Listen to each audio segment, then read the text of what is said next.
Raise your hand if this is your first airplane ride. Okay, 18 years old. You must have a government ID. We left Fort Worth ISD with 30 cadets approximately 6 o'clock en route to Washington National Airport to pick up commercial transportation onto Gettysburg National Battlefield Park as part of our U.S. military history course. Follow Sergeant Harris. Inside, make sure you have your bags. Each school had a set number of cadets, anywhere from 1 cadet to 4 based upon their enrollment. Be prepared to take everything out your pockets. Get in single file line. Come on, guys, let's go hustle up. It's a first-time experience for a lot of our young people, and it's helping them understand our American heritage and our military history. If your sinuses clog, okay, and it will clear your ears, all right? Get something on the middle seat, go ahead and remove it and invite somebody in. Thank you. Welcome aboard.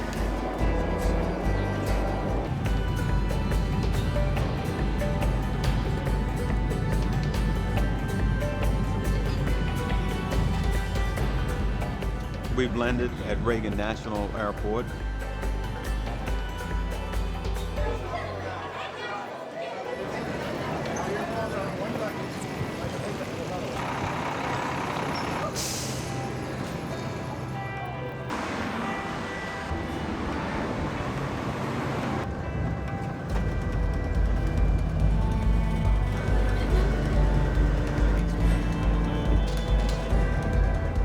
We are en route to Gettysburg National Battlefield Park. The Confederate Army moved north into Pennsylvania. Having students that are interested in history and learning about history and having the opportunity to go to a place like Gettysburg is outstanding. Lee is literally running out of forage and food for his army. Those students really are seeing what America is. Yes? When you said some civilians responded to the battle. Questions that they're asking, it's amazing to see them get excited about history.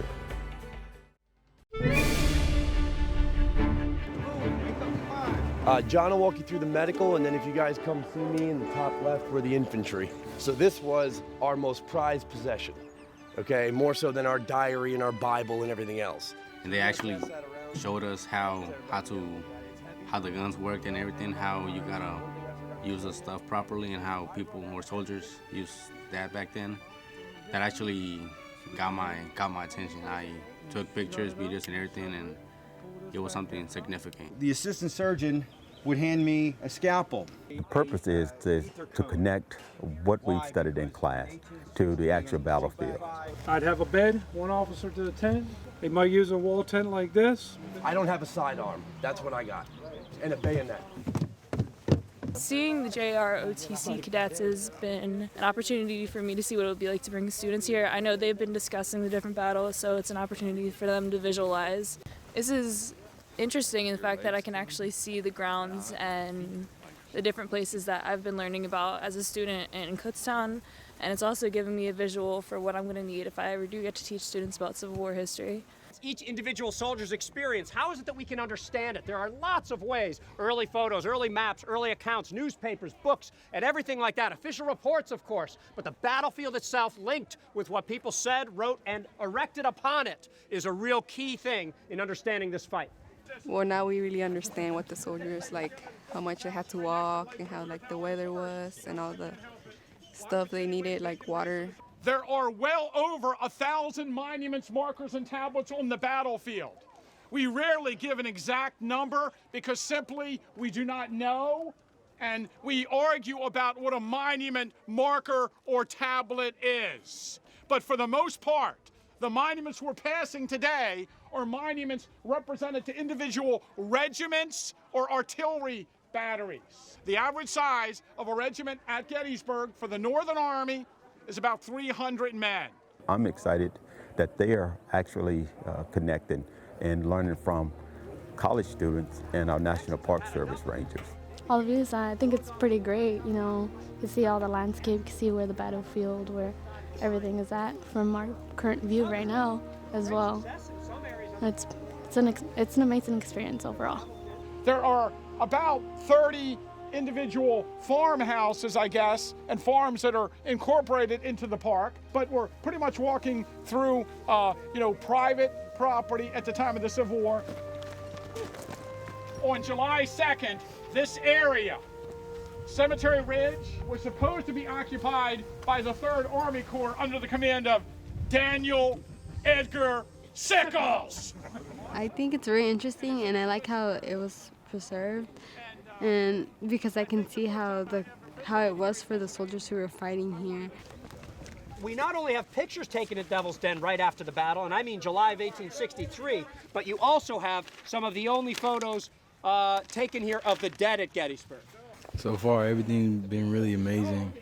Touring the battle, it gives you a realization of everything that America has been through, and the fact that we prospered through all of it.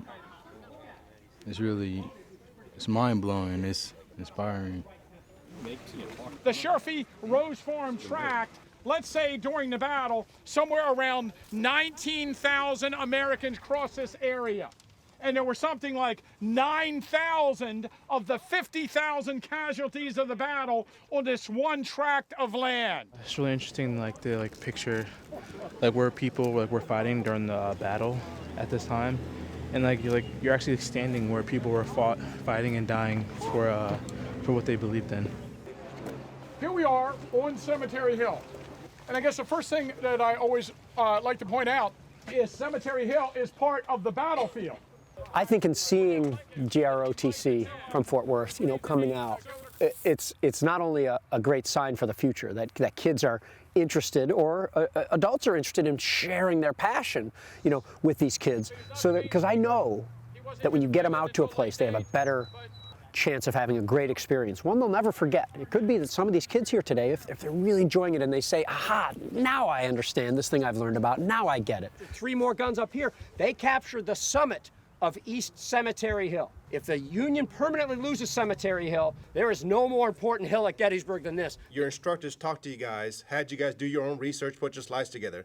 You received the presentation from a professor, so you had that audio, you had visual, but you actually had the walking in the ground today. So you got all 3 different phases. And some of you guys, I know, are that touchy-feely, so I know it played a big role for you guys to actually be out there at the battlefield. It's a great opportunity to actually physically walk the battlefield, while other students can only say that they've learned about it in the textbooks. I can say that I've actually been there. You guys talk about how going to the battlefield and seeing how the layout of the land helps you learn. And that's so important to me as a teacher, because that explains to me how to present my information to you guys.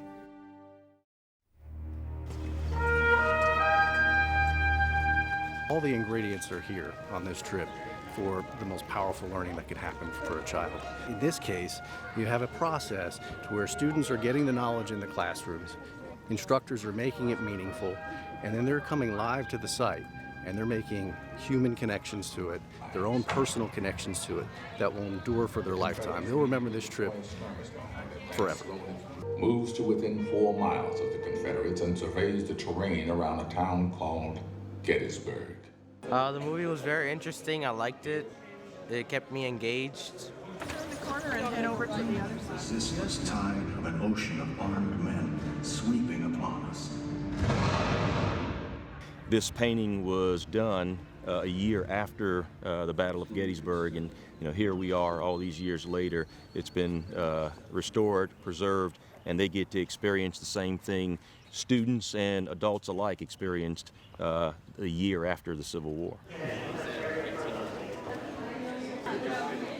You have in front of you a series of questions. As a group, you are going to go and get the answers to those questions. Their assignment was to go on a scavenger hunt for information, to learn about the battleground, to learn about the Civil War, and to learn about Gettysburg. From there, they met with a mentor, and they had a reflection on what they've learned. So these were the 4 presidents. So where it says candidate, write down these 4. Follow me. As we're walking down the path, this is the old Slider Lane, and you can see the buildings off there in the distance. I want you to think like a historian for a little bit. I also want you to take a look at the workmanship and the craftsmanship. Watch your head going through here. Notice how small it is in here? This is a corn sheller. We have our seed corn that we're going to put in our corn sheller. You're faster than me. Keep turning. Pretty good. They will actually work as family members back in 1800s on those farms. All right, now, wagon hoe. Watch your toes now. We're going to pull it out and around to the front door there. Now you're going to go uphill and then you're going to go downhill. You're going to bring it around to the front corner here. It's a blacksmith shop. Nice and slow, nice and slow. Okay, wagon halt. And come on into the blacksmith shop. Okay, you had to be strong because you had to get a good fire going in your forge here. Grab it at just the right moment, bring it over to your anvil, which is like your workbench, and shape it before it cools off. This is how I want you to carry these.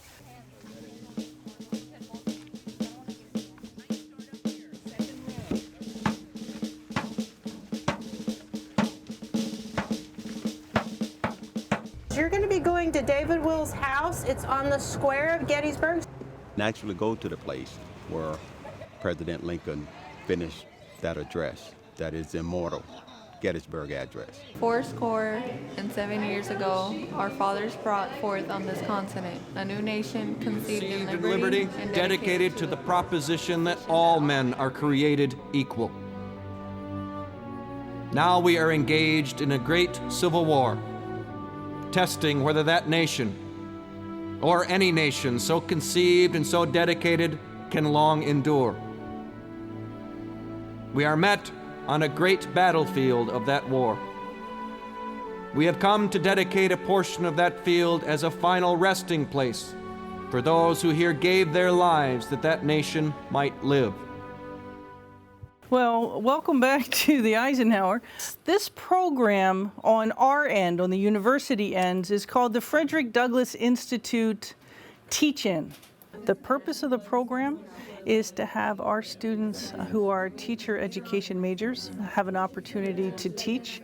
So like some women were discovered, but most women were actually able to carry out the war for a while. Well, one student, when I asked them what they thought about the lesson, they said that it was pretty exciting that they were learning about their history because they don't really hear about it as much. We were able to interact with the teacher intern, and they taught us a lot, and they pretty much kept it an open discussion.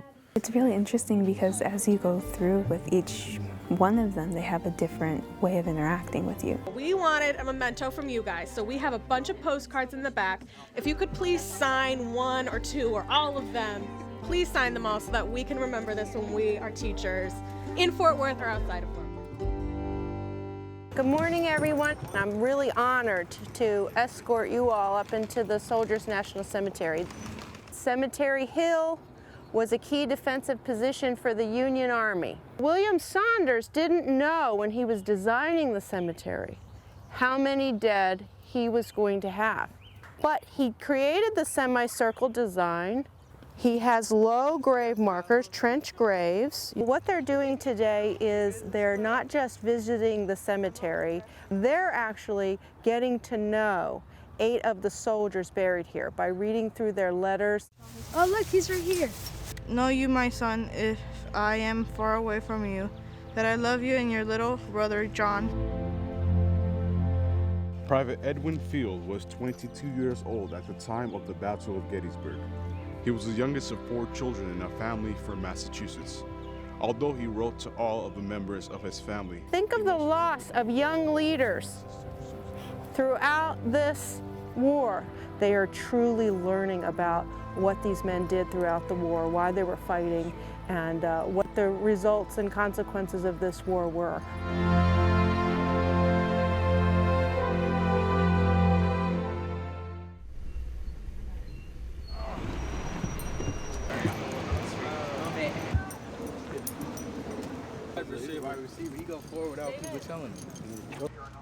You may step off, honor, remember and explore at any of our stops today: the Kennedy gravesite, the John Blackjack Pershing gravesite, the U.S. Coast Guard Memorial, the tomb of the unknown soldier.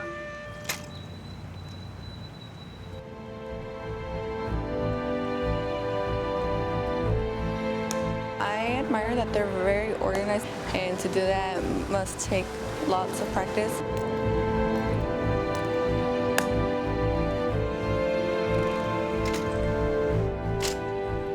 It's a very precise and distinguished act.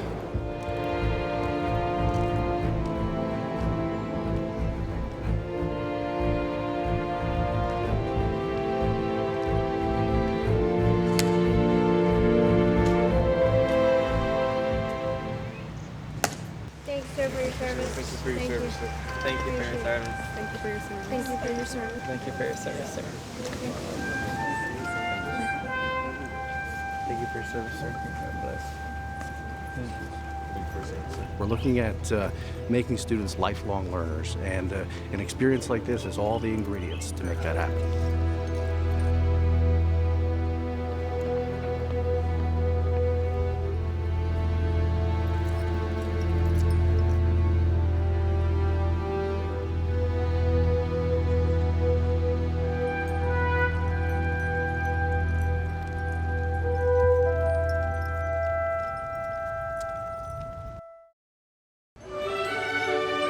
We'll be visiting today the World War II Memorial, the Vietnam, Korean, and Lincoln Memorials, but we'll also visit the Jefferson, Franklin Roosevelt, and Martin Luther King Jr. Memorials. They decided to place the World War II Memorial here at the end of the reflecting pool.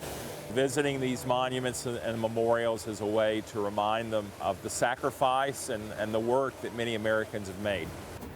It's pretty great, you know what I'm saying? Like, it's a good experience, you know, you get to experience new things, and you don't get this opportunity every day.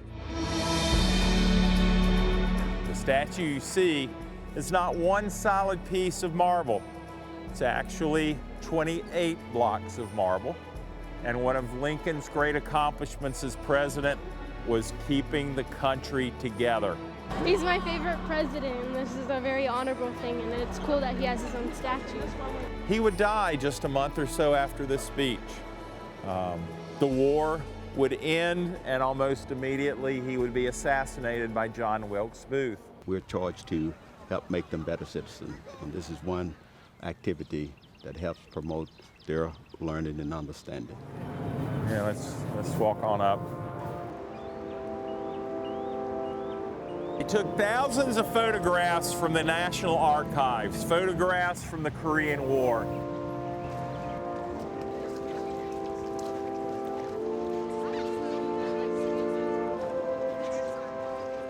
It's the wall that you see.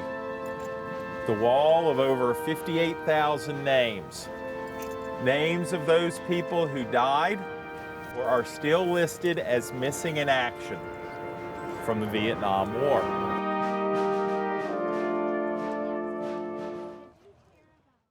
The Jefferson Memorial has been here since 1943.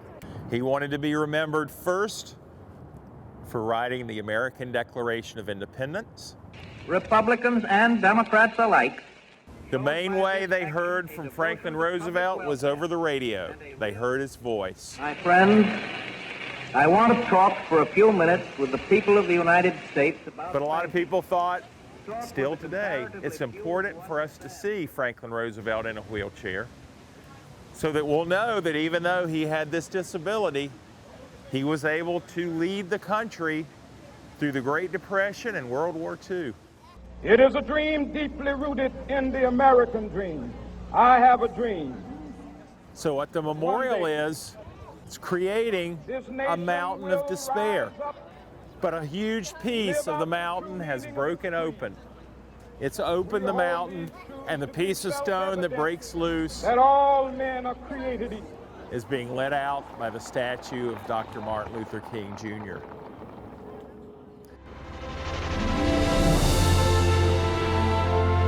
It's more than a statue, it's actually commemorating the soldiers who fought on behalf of freedom and what they believe in.